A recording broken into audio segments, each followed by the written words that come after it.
Some people read the hadith which says that the passing of a woman donkey or a black dog breaks the prayer.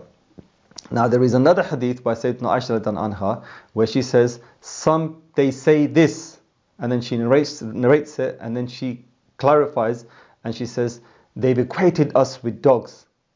And then she says, I used to pray when the Rasul was right in front of me, and I would, wiggle my way and do what I wanted to do. I would not face him.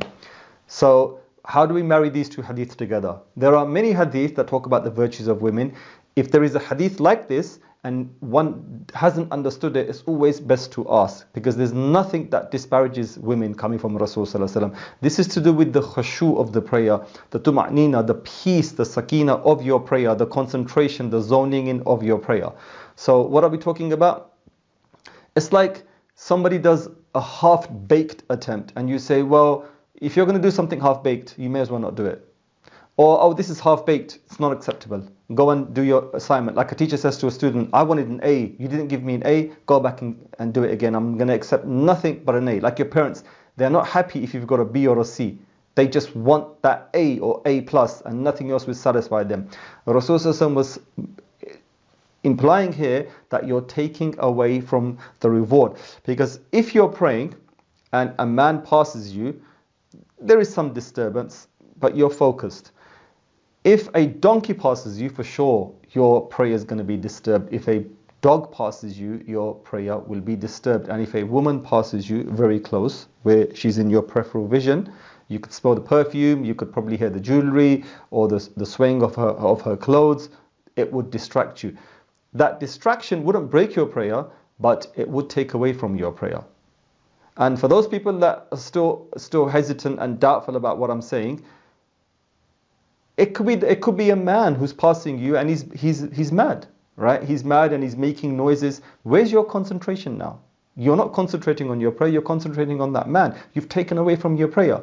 You may as well repeat your prayer again.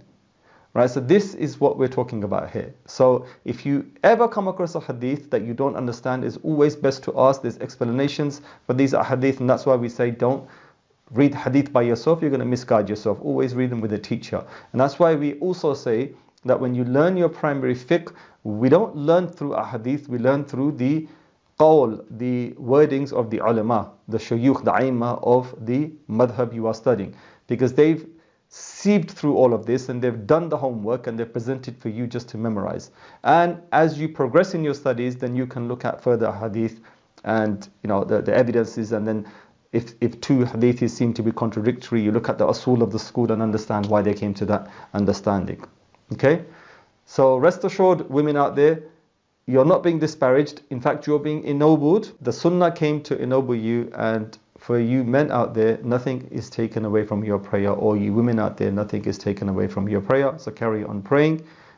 Just try to pray in an area where you won't be distracted. The best prayer is done in an area where you're at peace. That's why when you stand up in the last part of the night and the whole world is silent, there's no distractions. It's just you and your Lord. And those are your best prayers, your most intimate and best prayers.